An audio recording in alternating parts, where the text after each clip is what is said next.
மானாமதுரையில் Akash Denison என்கிற பட்டதாரி மாணவன் காவல்துறையினரால் அடித்து படுகொலை செய்யப்பட்டு இன்றோடு 85 நாட்களாகிறது. அவரது உடலை அவருடைய குடும்பத்தினரும் உறவினர்களும் பெற்றுக்கொள்ளாமல் மானாமதுரையில் தொடர் முழக்க போராட்டத்தை கடந்த 85 நாட்களாக நடத்தி வருகிறார்கள். இந்த நிலையில் ஆங்காங்கே சமூக உணர்வாளர்கள், தேவேந்திரகுல வேளாளர் சமூகத்தை சார்ந்த ஆர்வலர்கள் ஆகாஷ் டெனிசனுடைய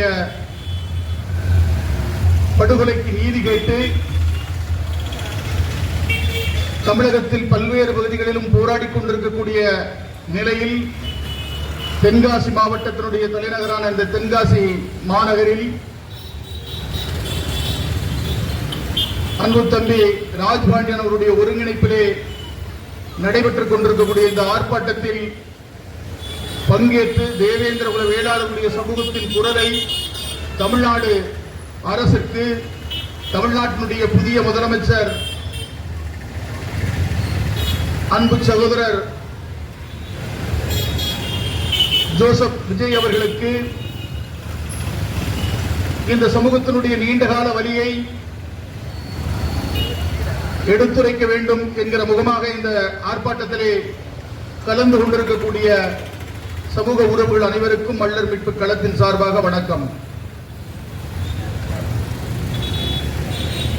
ஒரு மாற்று அரசியல் என்கிற முழக்கத்தை முன்வைத்து இன்றைக்கு அதிமுக திமுக இல்லாத அரை நூற்றாண்டு காலமாக இந்த மண்ணிலே கோலோச்சி, குறிப்பாக தென் தமிழகத்திலே சாதிய மோதல்களை, சாதிய கலவரங்களை உருவாக்கி அதில் குளிர்காய்ந்து வளர்ந்த இருவரும் திராவிட கட்சிகளும் இன்றைக்கு அகற்றப்பட்டு ஒரு புதிய அரசு இங்கே அமையப்பெற்றிருக்கிறது. ஜோசப் விஜய் அவர்கள் தலைமையில் அமையப்பெற்ற இந்த அரசு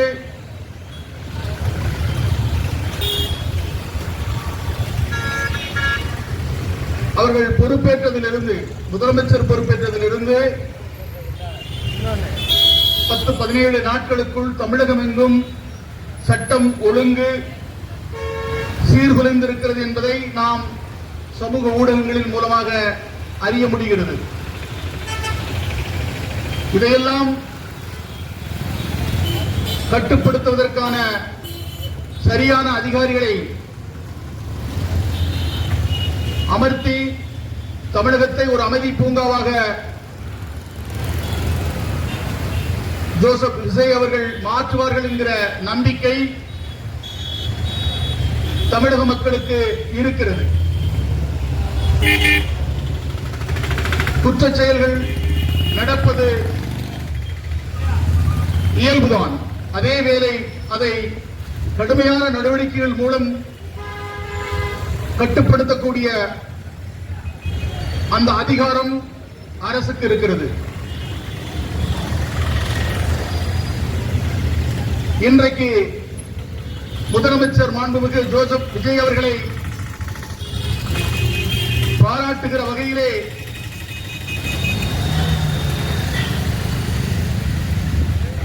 மென் பொறியாளர் கவின் படுகொலையில் கொலை குற்றவாளியாக, அதுவும் 2வது கொலை குற்றவாளியாக சேர்க்கப்பட்ட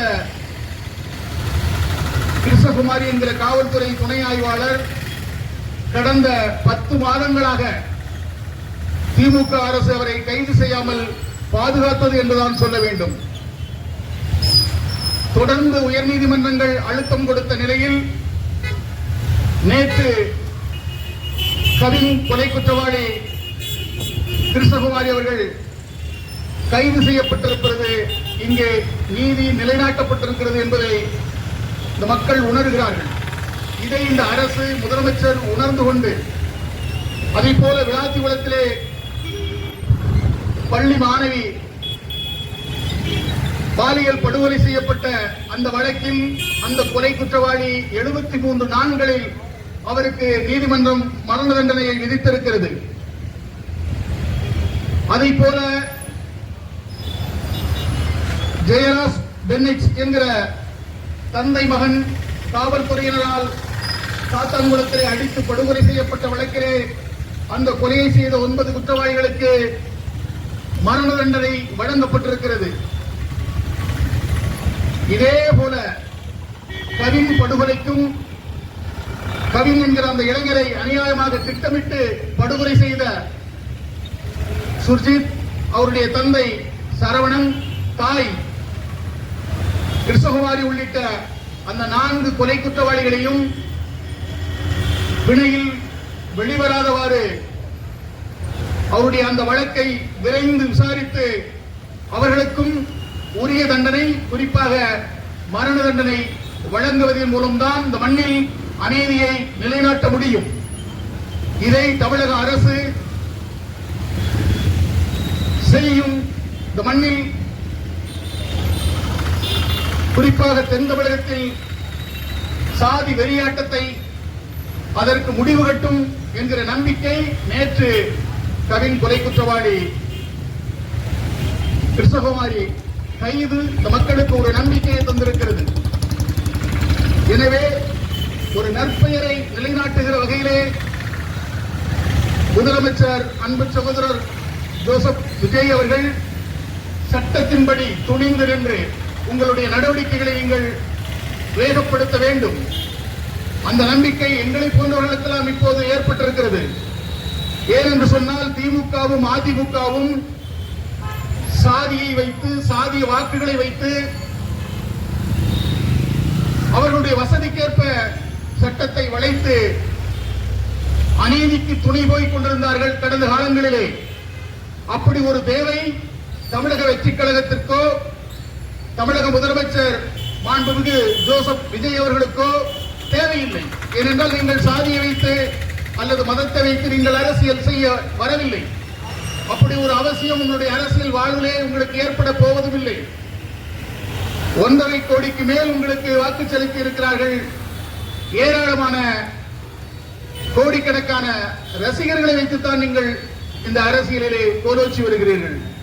எனவே திமுகவை போல அதிமுகவை போல சமூக விரோதிகளை சார்ந்து, கூலிப்படையை ஆதரித்து, கொலை குற்றவாளிகளை பாதுகாத்து ஒரு அரசியலை நடத்த வேண்டிய அந்த இனிநிலை தமிழக முதல்வர் ஜோசப் விஜய் அவர்களுக்கு இல்லை என்பதை நீங்களும் உணர்ந்திருக்கிறீர்கள். எங்களை போன்றவர்களுக்கும் நீங்கள் உணர்த்தி இருக்கிறீர்கள். அதுதான் உங்களுடைய துணிச்சலான நடவடிக்கை. கவின் படுகொலை குற்றவாளி 10 ஆண்டுகளாக 10 மாதங்களாக திமுக அரசு பாதுகாத்து வந்த நிலையிலே நேற்று அவர் கைது செய்யப்பட்டிருக்கிறார் என்பது இங்கே அதிமுக திமுக ஆட்சியின் மீது அதிருப்தியில் இருந்த பொதுமக்கள் அனைவருக்கும் ஒரு மன ஆறுதலை ஏற்படுத்தி இருக்கிறது.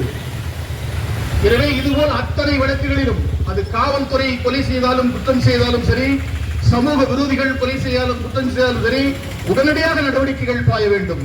அவர்கள் சட்டத்தின் முன் நிறுத்தப்பட்டு விரைந்து அதுபோன்ற சாதி வெறியாட்டம் எப்படி நாங்குநேரியிலே கண்மூடித்தனமாக கஞ்சா வெறியோடு சாதி வெறி கும்பல் இதுபோன்ற தெரு வீதிகளிலே நின்று கொண்டிருந்த, தேநீர் கடைகளிலே நின்று கொண்டிருந்த பலதரப்பட்ட மக்களையும் வெட்டி சாய்த்து சென்றது. அதில் வடநாட்டை சார்ந்த ஒரு கூலி தொழிலாளி கொலை செய்யப்பட்டார். பறையர் சமூகத்தை சார்ந்தவர் வெட்டப்பட்டார். நாடார் சமூகத்தை சார்ந்தவர் வெட்டப்பட்டார்கள். கோனார் சமூகத்தை சார்ந்தவர்கள் வெட்டப்பட்டார்கள். இப்படி பலதரப்பட்ட சமூகங்களை சார்ந்த அப்பாவிகள் பொதுவெளியிலே நின்று கொண்டிருந்த போது ஒரு சாதி வெறி பிடித்த கும்பல் கேட்டால் அவர்கள் கஞ்சா வெறியில், சாரைய வெறியில் இந்த கொலை வெறி தாக்குதலை நடத்தியதாக சொல்லுகிறார்கள். அப்படி என்றால் அவர்கள் ஊர்களிலே, அவருடைய உறவினர்களிலே அல்லது அவர் குடும்பத்துக்குள்ள அது போன்ற வேலையை அவர் செய்யல, பொதுவெளியில செய்யறாங்க. எனவே அவர்களுக்கு கடுமையான தண்டனையை இந்த அரசு வழங்க வேண்டும். இதை திமுக அரசிடம் நாங்கள் எதிர்பார்க்க முடியாது. ஏன் அதிமுக அரசிடம் கூட நாங்கள் எதிர்பார்க்க முடியாது. இந்த புதிய அரசிடம் ஒரு நம்பிக்கை தமிழக மக்களுக்கு ஏற்பட்டிருக்கிறது. எனவே அந்த நாங்குநேரி கொலை குற்றத்தை சார்ந்த அந்த குற்றவாளிகள் மீது கடுமையான நடவடிக்கையை தமிழக அரசு எடுத்து அவர்கள் தண்டிக்கப்பட வேண்டும். அதுபோல் நேற்று ஆலங்குளம் அருகே நெட்டூர், தெற்குப்பட்டி என்கிற 2 ஊர்களில் 9க்கும் மேற்பட்ட சமூக விரோதிகள் முகமூடி அணிந்து கொண்டு திருமண விழாவில் பங்கேற்றிருந்த 6 பேரை வெட்டிக் கொண்டிருக்கிறாங்க. அதுல மேளமடித்த ஒருவர் வெட்டுப்பட்டு காயப்பட்டிருக்கிறார். இப்படி கண்மூடித்தனமான ஒரு தாக்குதல், எதிரிகளே இல்லாமல் பொதுமக்களை வெட்டி சாய்க்கிற இந்த சமூக விரோதிகள் மீது மிக கடுமையான நடவடிக்கையை தமிழக அரசு எடுக்க வேண்டும். இது இந்த அரசுடைய கடமை, இந்த அரசுடைய பொறுப்பு. ஒரு பகை இருக்கிறது, ஒரு பிரச்சனை இருக்கிறது என்று சொன்னால் கூட அதை நீதியின் முன் நிறுத்தலாம், அதை நீதிமன்றத்தின் முன் நிறுத்தலாம். இது போன்ற சமூக விரோதிகளை அரசே ஒரு முடிவுக்கு கொண்டு வர வேண்டும். கோயம்புத்தூரில் நடந்த அந்த 10 வயதுடைய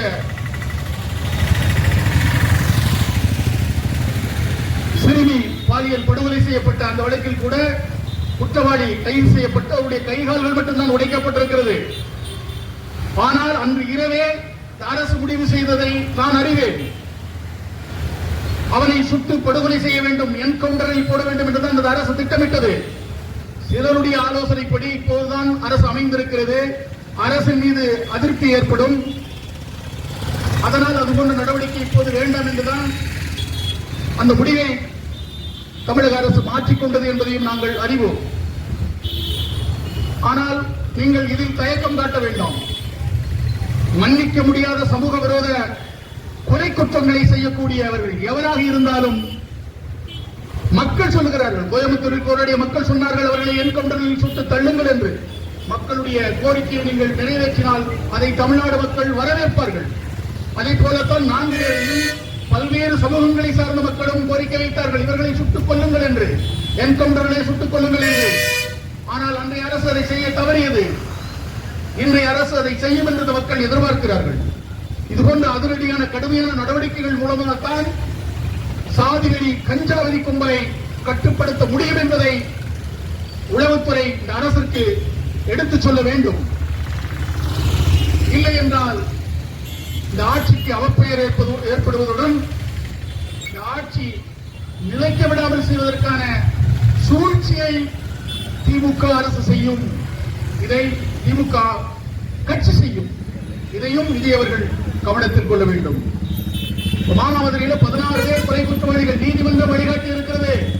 அதை கொலை குற்ற வழக்காக பதிவு செய்யப்பட்டிருக்கிறது. பதிவு செய்யப்பட்ட பல மாதங்களாகியும் 16 கொலை குற்றவாளிகள் கைது செய்யப்படவில்லை. ஏன்? முதலமைச்சர் விஜய் அவர்களை பார்த்து பாதிக்கப்பட்ட குடும்பமும் பாதிக்கப்பட்ட சமூகமும் 85 நாட்களாக போராடி கேள்வி கேட்கிறது. அதற்கு விடை சொல்ல வேண்டும் தமிழக முதல்வர் அவர்கள். உடனடியாக ஆகாஷ் லிசன் என்ற இளைஞரை படுகொலை செய்த 16 கொலை குற்றவாளிகளை நீங்கள் விரைந்து நடவடிக்கை எடுத்து அவர்களை நீதிமன்றத்தின் முன் நிறுத்தி அவர்களுக்கு உரிய தண்டனையை பெற்றுத் தந்து சிறையில் அடைக்க வேண்டும்.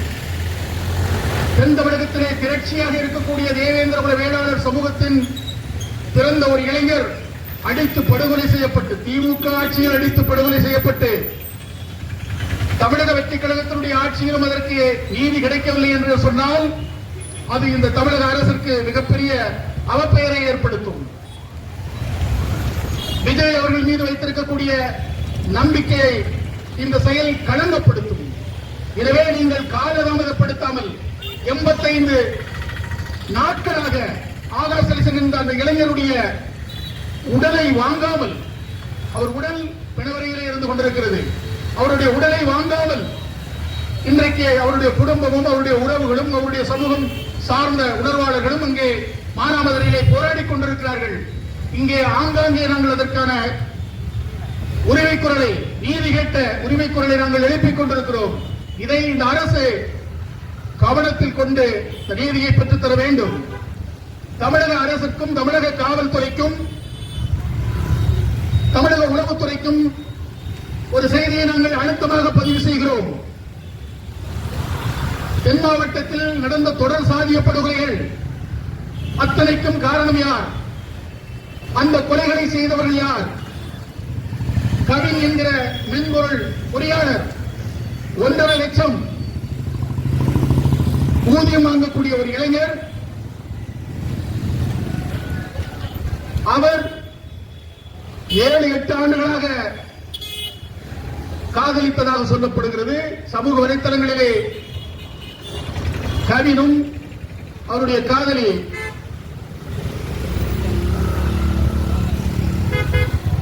சுவாசினியும் அருவியிலே குளித்த காட்சிகள், ஆற்றிலே குளித்த காட்சிகள் எல்லாம் இன்றைக்கு சமூக வலைத்தளங்களிலே வெளிப்பட்டிருக்கிறது. 7-8 ஆண்டுகள் காதலித்த ஒரு இளைஞரை வேறு வழியில் தடுத்திருக்கலாம். சுபாஷனுடைய தந்தை காவல்துறை துணை ஆய்வாளர், தாய் காவல்துறை துணை ஆய்வாளர், குடும்பமே சேர்ந்து திட்டமிட்டு அந்த கொலையை செய்திருக்கிறது. அதற்கு பின்புறம் இன்னும் சில காவல்துறையினர் இருக்கிறார்கள். அது தொடர்பாகவும் பல அரசியல் கட்சி தலைவர்கள் அவர்களை அடையாளம் காட்டியும் அவர்கள் இந்த வழக்கிலே சேர்க்கப்படவில்லை. இவர்கள் மட்டும்தான் இல்லை, இதற்கு பின்னாடி திட்டமிட்டு கொடுத்ததே காசி பாண்டியன் என்கிற காவல்துறை ஆய்வாளர். இதுபோல நாங்குநேரில் நடந்த கண்மூடித்தனமான கொலைவெறி தாக்குதல், நேற்று நெட்டூர் தெற்குப்பட்டியில் நடந்த கொலைவெறி தாக்குதல், இவைகள் எல்லோருக்கும், இந்த எல்லா சமூக விரோத வேலைகளுக்கும் ஒரு ஒற்றுமை இருக்கிறது, ஒரு தொடர்பு இருக்கிறது. இத்தனை சமூக விரோத வேலைகளை செய்தவர்கள், இத்தனை சமூக விரோத படுகொலைகளை செய்தவர்கள், சாதிய படுகொலைகளை செய்தவர்கள், சாதி ஆணவ படுகொலை செய்தவர்கள் எல்லாம் ஒரே சமூகத்தை சார்ந்தவர்களாக இருக்கிறார்கள் என்பதை மட்டும் இந்த அரசு கருத்திலும் கவனத்திலும் கொண்டு அவர்களை நல்வழிப்படுத்த, அவர்களை சீர்திருத்துவதற்கு உரிய நடவடிக்கைகளையும் மேற்கொள்ள வேண்டும். அந்த சமூகத்தில் எல்லோரும் சமூக விரோத வேலைகளை செய்கிறார்கள் என்று நாங்கள் சொல்லவில்லை. ஆனால் ஒரு குறிப்பிட்ட சமூகத்தை சார்ந்தவர்கள், அவர்களால் அந்த சமூகத்தினராலே கட்டுப்படுத்த முடியவில்லை.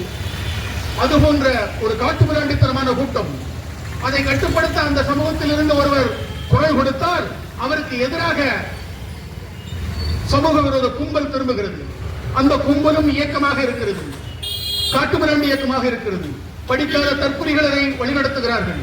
எனவே இதையெல்லாம் அனைத்து சமூக மக்களும் கருத்திலும் கவனத்திலும் கொண்டு இந்த மண்ணிலே பிறக்கக்கூடிய எந்த உயிரையும் எவரும் பறிப்பதற்கு உரிமை கிடையாது, அருகதை கிடையாது. அதுவும் மனித உயிர்களை தொடர்ந்து ஒரு கும்பல் சாதி வெறியூட்டப்பட்டு தவறாக அவர்களுக்கு வரலாறு கற்பிக்கப்பட்டிருக்கிறது. நீங்கள் அவர்களுக்கு ஒரு மண்டைக்குள் புகுந்து அவர்களை யாரோ உயர் சாதி என்று நம்ப வைத்திருக்கிறார்கள். அவர்கள் மனநோயாளிகளாக தெரிகிறார்கள். சங்க இலக்கியங்களிலிருந்து வரலாறு நடைகளும் எடுத்து பார்த்தால் உண்மை வரலாறு புரியும். அகலான் ஒரு நச்சினை என்று இலக்கியங்களிலிருந்து எடுத்து பார்த்தால் விஜயநகர ஆட்சியில் இவர்கள் எந்த நிலையில் இருந்தார்கள், நாயக்கர் ஆட்சியில் இவர்கள் எப்படி அதிகாரத்தை பெற்றார்கள், அடுத்து வந்த ஆங்கிலேய ஆட்சியில் இவர்கள் எப்படி சீர்திருத்தப்பட்டார்கள், இவருடைய சமூக விரோத நடவடிக்கைகள் எப்படி கட்டுப்படுத்தப்பட்டது, அதற்கான சட்டங்கள் என்னென்னலாம் இயற்றப்பட்டது, அந்த சட்டத்தால் இவர்கள் எந்த அளவுக்கு பாதிக்கப்பட்டார்கள், அதற்கடுத்து வந்த திராவிட ஆட்சியில் இவர்கள் திராவிடத்தை தாங்குவதற்காக எப்படியெல்லாம் மணற்கொள்ளை அடித்தார்கள், இந்த நாட்டினுடைய வளங்களை சுரண்டினார்கள், நாட்டினுடைய அனைத்து வகையான அரசு ஒப்பந்தங்களை, குத்தகைகளை தமிழ்நாட்டில் தென் தமிழகத்தில் இருக்கக்கூடிய எந்த ஒரு சமூகமும் அந்த குத்தகைகளை எடுக்க முடியாத அளவிற்கு டாஸ்மாக் பார்கள் உட்பட இங்கே ஒற்றைச்சாதி ஆதிக்கம் நிலை கொண்டிருப்பதனுடைய விளைவாக அந்த ஆதிக்கத்தை நிறுத்துவதற்கு இன்றைக்கு கஞ்சா நாடு தழுவிய அளவிலே இங்கே வந்து பரவி இருக்கிறது. எல்லா இடத்திலையும் எங்கு பார்த்தாலும் கஞ்சா கிடைக்கும், அந்த நிலை இருக்கிறது. இதையெல்லாம் போதைப் பொருளை ஒழிக்க வேண்டும் என்கிற லட்சியத்தோடு, ஒரு மாற்று அரசியலை உருவாக்க வேண்டும் என்கிற லட்சியத்தோடு அமைந்திருக்கிற தமிழக முதல்வர் மாண்புமிகு சோசப் விஜய் அவர்களுடைய தலைமையிலான இந்த ஆட்சி கட்டுப்படுத்த வேண்டும். அதற்கு நீங்கள் காவல்துறையை, உளவுத்துறையை சரியாக கையாண்டாலே இங்கே எந்தவித குற்றங்களும் நடைபெறாமல் தென் தமிழகத்தை அமைதி பூங்காவாக மாற்ற முடியும். கஞ்சா எங்கெங்கே விற்கப்படுகிறது, கள்ளச்சாராயம் எங்கெங்கே விற்கப்படுகிறது என்பதை அனைத்தும் அந்த வியாபாரிகள், கஞ்சா வியாபாரிகளுடைய நேரடி தொடர்பு காவல்துறையில் உள்ளவர்களுக்கு பலருக்கு தெரியும். அவருடைய தொடர்பிலே காவல்துறையிடம் இருக்கிறது. எனவே காவல்துறையில் உள்ள நேர்மையான அதிகாரிகள், நீங்கள் திமுக ஆட்சி அதிமுக ஆட்சி ஒருவர் தயங்க வேண்டாம். உங்களுக்கு விருது கிடைக்கும், உங்களுக்கு நற்பெயர் கிடைக்கும். இந்த ஆட்சி உங்களை ஆதரித்து கௌரவப்படுத்தும்.